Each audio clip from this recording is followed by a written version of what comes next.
स्वागत है हमारे YouTube channel Maninder science school में।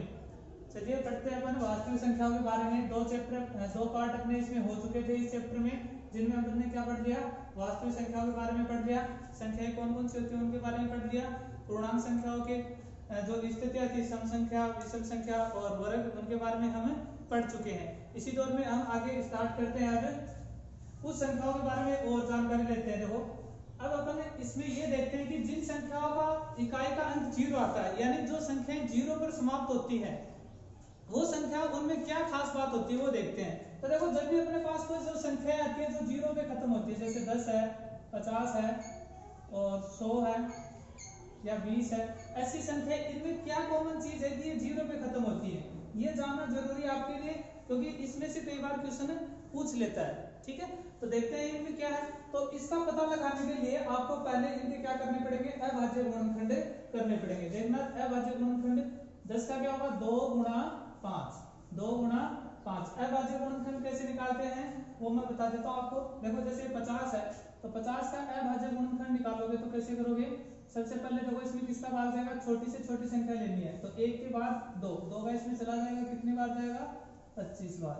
ठीक है, 2 का भाग इसमें कितनी बार गया, 25 बार। अब देखो इसका इकाई का अंक 5 है, तो जिस भी संख्या का इकाई का अंक 5 हो तो उसमें 5 के अलावा किसी और संख्या का भाग नहीं जाएगा। तो यहाँ पे किसका देंगे, 5 का देंगे, तो 5 का कितने बार गया, 5 बार। और फिर से किसका दे देंगे, 5 का। तो इसके गुणनखंड अपने पास क्या आ गए, 2 गुणा 5 गुणा 5। फिर इसके देखो करेंगे तो 2 गुणा 5 गुणा 5। ठीक है, ये 100 के आगे 20 के देखेंगे तो 20 के आएगा अपने पास 2 गुणा 5। इस प्रकार अपने पास इनके अभाज्य गुणनखंड आ गए। अब देखो इनमें एक खास बात क्या है, सभी गुणनखंड है उनमें देखो अपने पास क्या आ रहा है, 2 गुणा 5, 2 गुणा 5, 2 गुणा 5, 2 गुणा 5। यानी जिस संख्या के गुणनखंड, यानी जिस संख्या का अभाज्य गुणनखंड यदि 2 गुणा 5 के रूप में है तो वो निश्चित तौर पे 0 पे खत्म होगी।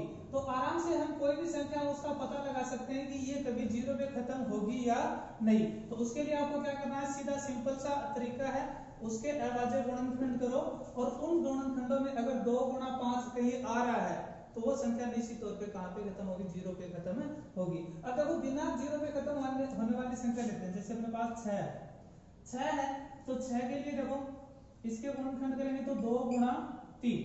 ठीक है, 2 गुणा 3, 2 गुणा 3 आ गए, इसका मतलब इसमें क्या नहीं है, 5 नहीं है, 5 नहीं है तो ये 0 पे खत्म नहीं हो सकती। अब क्वेश्चन आपको कैसे करेगा, देखो ये दे देगा कि 6 की पावर n, 6 की घात n में n के किस मान के लिए, 6 की घात n में n के किस मान के लिए यह है 0 पर समाप्त होगी। कहां पे समाप्त होगी, 0 पर समाप्त होगी। तो यहाँ पे देखो 6 की पावर n है, हमें n से कुछ भी मतलब नहीं है, आपको देखना जो नीचे आधार 6 है उसको, या जो भी आपके पास आधार दे दे, 7 दे दे, 8 दे दे, उनको आपको देखना। तो यहाँ पे 6 को देखेंगे तो 6 का आपको किस प्रकार करना है, 6 के गुणनखंड करके देखना है। तो 6 के गुणनखंड करेंगे तो 6 के गुणनखंड अपने पास क्या आएंगे, 2 गुणा 3, यानी इसको क्या लिख सकते हैं, 2 गुणा 3 की घात n।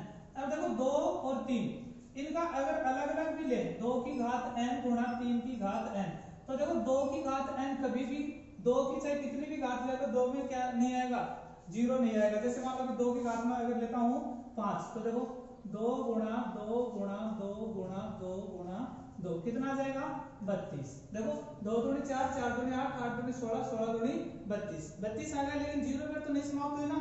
ऐसे 3 की पावर आप चाहे कुछ भी ले लो, ये कभी भी क्या नहीं होगी, 0 नहीं होगी। तो इस प्रकार आपको क्या करना है, जो भी संख्या आपको दे रखी है उसकी पावर के बारे में पूछेगा, आपको पावर के बारे में पूछेगा, तो पावर से पहले आप क्या करोगे, जो बेस है उस पावर का, जो आधार है उसका क्या करोगे, आप गुणनखंड करोगे और गुणनखंड करके देख लोगे कि वो 2 गुणा 5, 2 गुणा 5 के रूप में अगर आ रहा है तो वो संख्या निश्चित तौर पर 0 पे समाप्त होगी। ठीक है, और अगर उसमें 2 गुणा 5 नहीं आ रहा है, 2 गुणा 5 नहीं आ रहा तो वो संख्या चाहे आप n का कितना भी मान ले लो वो कभी भी 0 पे समाप्त नहीं होगी। ये करने के बाद आपको क्या करना है, इसमें एक लाइन लिखनी है, दी गई संख्या का अभाज्य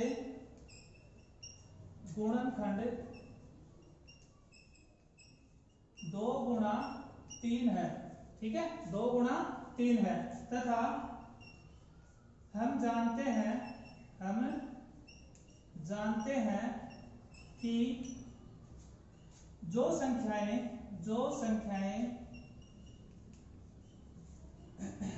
शून्य पर समाप्त होती हैं। शून्य पर समाप्त होने का मतलब है इसका इकाई का अंक शून्य होना। ठीक है, होती है उनका गुणनखंड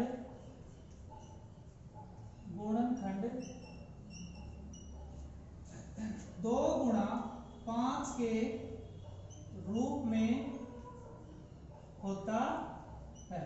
ये बात हम जानते हैं कि उनका जो गुणनखंड होगा वो कैसा होगा, 2 गुणा 5। अब इसके अलावा और भी हो सकते हैं इसमें, ये नहीं कि 2 गुणा 5 ही मिले तो ही आपको क्या करना है, ये शून्य पे समाप्त होगी। अगर देखो 2 गुणा 5 गुणा 7 गुणा 8 गुणा 9 गुणा 10 गुणा ऐसे भी अगर अपने पास आ रहा है तो इसमें 2 गुणा 5 आ गया, इसका मतलब ये निश्चित तौर पे क्या होगी भाई, शून्य पर समाप्त होगी। 10 तो आ जाएगा तो ऑलरेडी क्या होगी, शून्य पर समाप्त हो जाएगी। तो अगर ऐसी स्थिति आपके पास है उसमें एक गुणनखंड भी अपने पास 2 गुणा 5 के रूप में है तो वो संख्या कहां पर समाप्त होगी, शून्य पर समाप्त होगी। ठीक है, अतः 6 की पावर n में n के किसी भी मान के लिए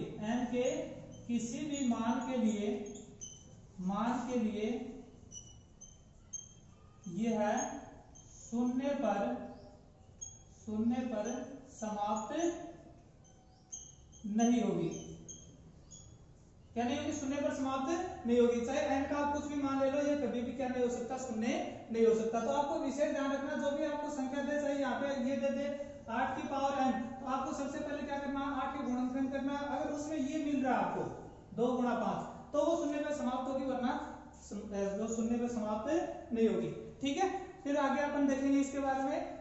ये हो गया, इसमें आगे देखेंगे एचसीएफ। ठीक है, देखिए अब पढ़ते हैं एचसीएफ के बारे में। एचसीएफ क्या होता है अपना, हायर कॉमन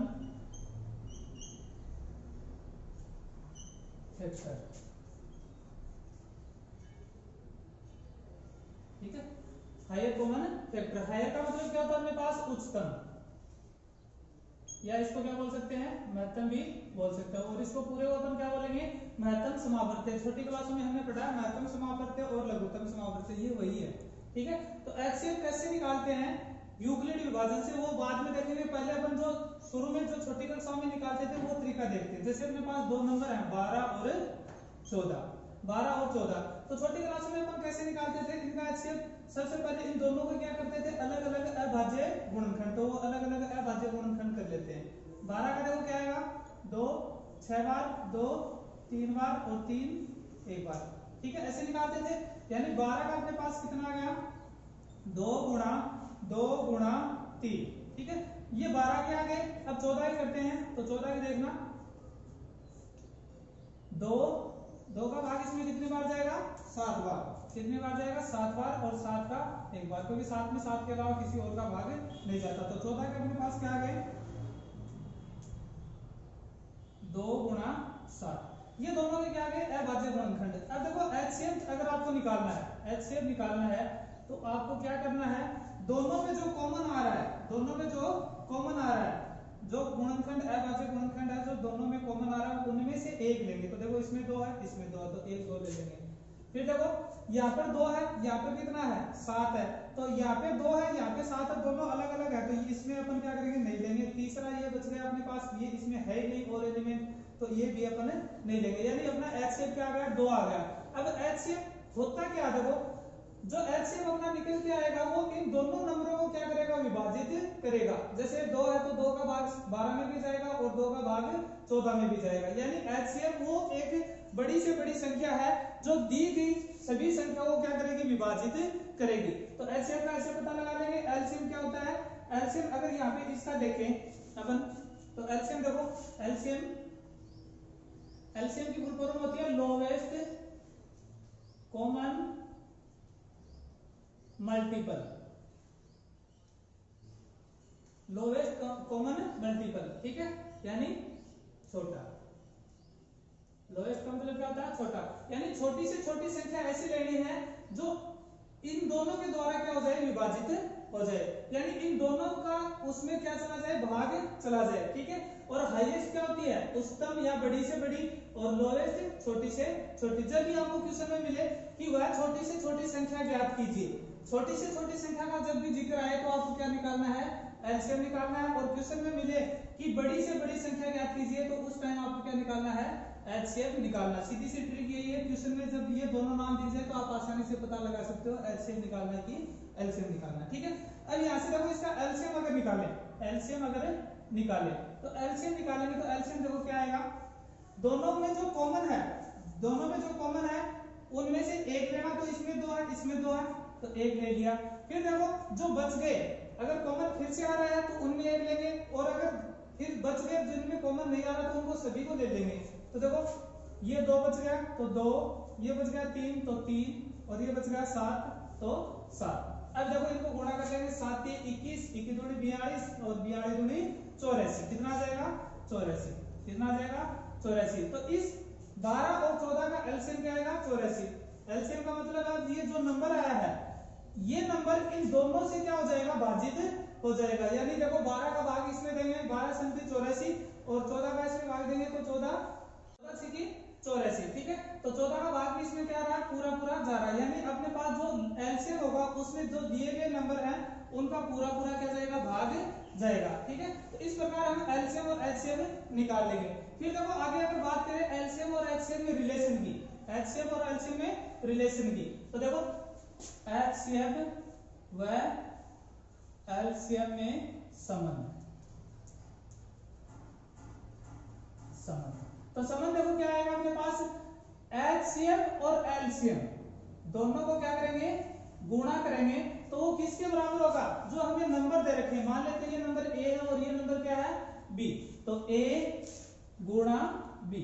यानी अपन यहां से क्या बोल सकते हैं कि एचसीएम और एलसीएम का गुणनफल बराबर दी गई संख्याओं का गुणनफल, दी गई संख्याओं का गुणनफल, ठीक है।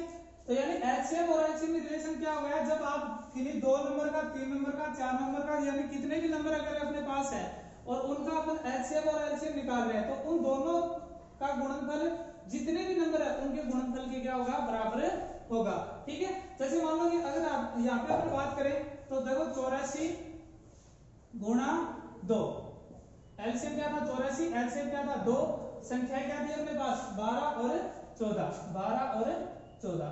तो यहाँ पे देखो इसको गुणा करेंगे तो कितना आएगा अपने पास? 168, और इनको भी गुणा करेंगे तो कितना आएगा? 168। तो ये इन दोनों में क्या हो गया? रिलेशन हो गया।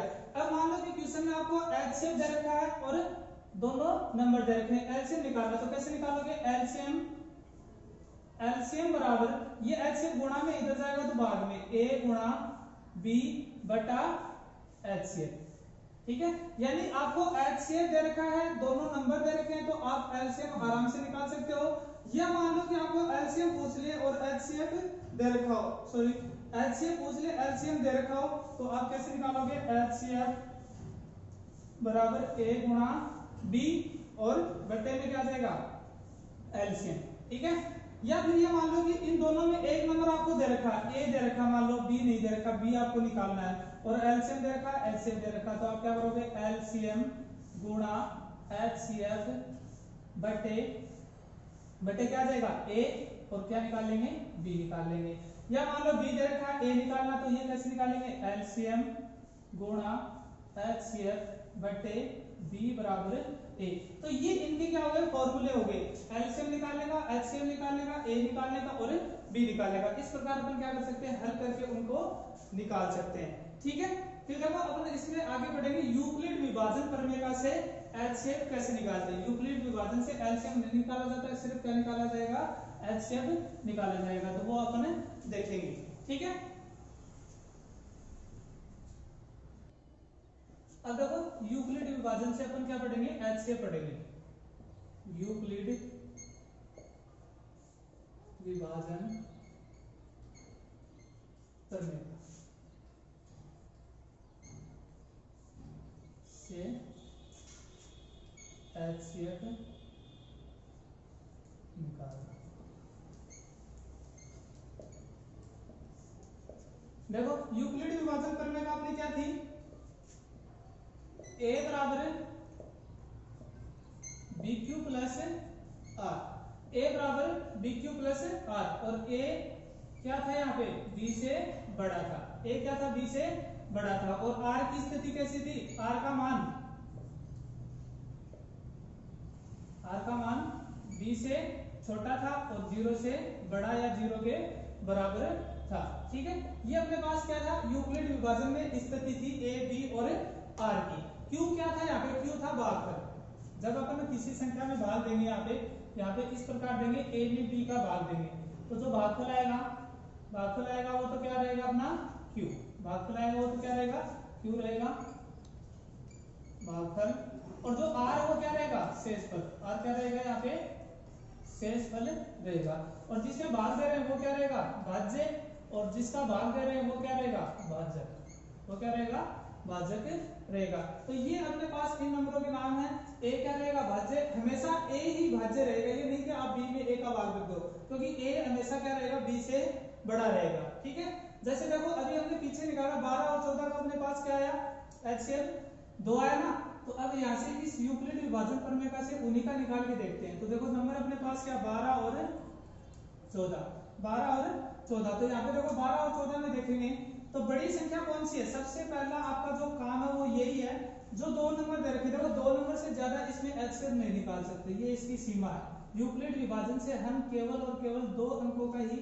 HCF निकाल सकते हैं। ठीक है, तो यहाँ पे देखो आपको नंबर दे रखा है 12 और 14, हर क्वेश्चन में ये देगा, आपको 2 नंबर देगा, कोई भी 2 नंबर दे देगा। तो सबसे पहला आपको जो काम है वो ये देखना है कि इन दोनों नंबरों में बड़ा कौन सा, तो इसमें बड़ा कौन सा है, 14, कौन सा है, 14, तो जो बड़ा होगा वही कौन होगा, A, यानी A बराबर क्या रहेगा आपके पास 14, और जो छोटा कौन, 12, तो ये क्या रहेगा आपका B रहेगा, क्या रहेगा, B रहेगा। ठीक है, तो पहला काम आपका यही है, A और B को ढूंढना, और ढूंढना कैसे, जो बड़ा है वो A है और जो छोटा वो B है, चाहे ये कैसे भी दे रखे हो। ठीक है, तो पहला काम आपका हो गया। दूसरा क्या करना, आपको इस रूप में इन संख्याओं को रखना, किस रूप में, A बराबर BQ प्लस R के रूप में। तो यहाँ पे क्या लिखोगे, यूक्लिड नंबर लेंगे, उसके बाद आपको क्या करना है, यूक्लिड विभाजन प्रमेय से यूक्लिड विभाजन प्रमेय से, तो यूक्लिड विभाजन प्रमेय से देखो क्या करोगे आप, इसमें रखोगे A की जगह A का मान कितना है, 14, बराबर B का मान कितना आपके पास 12, तो 12 रख दिया। अब Q का मान आपको निकालना है, तो निकालो कैसे, A में B का भाग दोगे तो A कितना अपना 14, 14 में 12 का भाग दोगे कितनी बार जाएगा, एक बार, कितना बचेगा आपके पास 2, 2 क्या बचेगा, शेषफल बच जाएगा। ठीक है, तो Q का मान Q की जगह रख दो, और शेषफल जो आपका है वो यहाँ पे रख दो। यहाँ पे आप देखो ये प्रक्रिया हम तब तक दोहराते रहेंगे जब तक ये R क्या नहीं हो जाए यहाँ पे 0। ये प्रक्रिया बार बार दोहराते रहना, अगर पहले स्टेप में ये 0 हो जाए तो पहले में रख लेंगे, अगर पहले में नहीं होता 0 तो बार बार ये दोहराते रहेंगे, और कैसे दोहराएंगे वो देखेंगे इसमें। यहाँ R बराबर नहीं है 0, क्या नहीं है, R बराबर 0 नहीं है, अतः A की जगह क्या करना आपको, A की जगह है B तथा B की जगह R लेने पर, B की जगह क्या लेंगे, R लेने पर। यानी देखो अब जो ये अपने पास स्थिति है इसमें से लेने, पहले वाले नहीं लेने कि पहले वाले जो B है उसको आप A बना दो, A है उसको B बना दो, ये नहीं, इसमें जो B है उसको क्या बनाएंगे, A बनाएंगे। इसमें B कौन है 12, तो इसको कहां ले आएंगे, A की जगह ले आएंगे, तो ये 12 हो गया। ठीक है, और जो R है उसको किसकी जगह ले आएंगे, B की जगह, तो 2 गुणा यहाँ पे देखो भाग देंगे, 12 में 2 का कितनी बार जाएगा, 6 बार, और 6 बार पूरा भाग चला जाएगा, यानी शेषफल क्या बचेगा आपका 0 बचेगा, शेषफल क्या बचेगा 0 बचेगा। तो यहाँ पे क्या लिखेंगे, यहाँ R बराबर क्या होगा याद, 0, R बराबर 0 हो गया, इसका मतलब आपका HCF आ जाएगा। तो HCF आप ढूंढोगे कैसे, इतनी प्रक्रिया तो कर लोगे, अब HCF कैसे ढूंढोगे, तो HCF ढूंढने के 2 तरीके हैं, 2 तरीके देखो कौन से हैं। या तो आपको क्या करना है, जिस पद में r का मान 0 हुआ है, जिस पद में r का मान 0 हुआ है, उसी पद में जो b का मान है, उसी पद में जो b का मान है वही आपका क्या है, HCF है। ठीक है, तो HCF क्या आएगा 2। पहला तरीका तो ये होगा। दूसरा देखो, अगर ये ध्यान में नहीं रहता तो दूसरा क्या है, जिस पद में r का मान 0 हुआ है, जिस पद में r का मान 0 हुआ है, उस पद से पहले पद में, उस पद से पहले पद में जो r का मान है वही क्या होगा, आपका HCF होगा। तो उस पद में r का मान क्या है 2, तो r का मान देखो दोनों स्थितियों में यही आंसर आएगा आपका। इस पद में देखो 0 हुआ है, तो इस पद में जो b का मान है वही HCF होगा, यानी b का मान कितना अपने पास 2, तो HCF क्या आ जाएगा 2 आ जाएगा। दूसरी बात, जब आपका जिस पद में r का मान 0 हुआ है, उससे पहले वाले पद में जो r का मान था वही क्या होगा HCF, तो ये भी क्या है 2 ही है। तो इस प्रकार आप क्या कर सकते हो, HCF फाइंड कर सकते हो यूक्लिड विभाजन प्रमेय से। ठीक है, तो ये हो गया यूक्लिड विभाजन प्रमेय से HCF निकालने का। एक क्वेश्चन अपन और देखेंगे, तो उस क्वेश्चन को देखेंगे। देखो अब इन नंबरों का अपन HCF निकालते हैं, 2048 और 240। तो मैंने बताया था सबसे पहला आपका काम क्या है, a और b का मान ढूंढना। तो a और b का मान कैसे ढूंढोगे, तो सबसे बड़ी संख्या वो क्या रहेगी, आपका a रहेगी, और जो छोटी संख्या वो क्या रहेगी, b रहेगी। ठीक है, तो इसमें देखो बड़ी संख्या कौन सी है, 2048 है। बड़ी संख्या कौन सी है, 2048, यानी a का मान आपके पास क्या रहेगा 2048, और जो b है उसका मान क्या रहेगा 240। ठीक है, b का मान आ गया और a का मान आ गया, तो यहां से लिखेंगे तब यूक्लिड विभाजन प्रमेय से उसमें रखेंगे किसमें, a बराबर BQ प्लस r, ये वाली स्थिति होती है यूक्लिड विभाजन की। तो इसमें रखेंगे तो a की जगह a का मान 2048 बराबर 240। अब क्या करना है, आपको q का मान निकालना, और q का मान कैसे निकालोगे, इसमें इसका भाग दोगे, 2048 में 240 का भाग दोगे। तो देखो 2048 भाग 240। ठीक है, अब देखो यहां से 24 अंक कितना होता है 192, तो ये आ जाएगा आपका 1920। यहां से माइनस करेंगे 8 2 और 1, कितना बच जाएगा 128। तो आपका q का मान क्या आ गया 8 आ गया, q का मान कितना आ गया 8 आ गया, और शेषफल कितना आ गया आपका 128। ठीक है, तो यहाँ पे देखो r का मान 0 नहीं हुआ ना, तो फिर क्या लिखेंगे, यहाँ r बराबर क्या नहीं है 0 नहीं है, r बराबर 0 नहीं है, तो क्या करेंगे अपन तब, sorry r is equal to r not equal to 0। अतः a की जगह किसको ले जाएंगे, b को, a की जगह b को, तथा b की जगह किसको लेके आएंगे r को, तथा b की जगह r लेने पर ये इसमें से लेंगे। तो यहाँ पे देखो जो b है वो तो क्या बन जाएगा a बन जाएगा, और जो r है वो क्या बन जाएगा b बन जाएगा, यानी 240 बराबर 128। ठीक है, अब q का मान चाहिए आपको, तो q का मान निकालने के लिए क्या करोगे, 240 में किसका भाग दोगे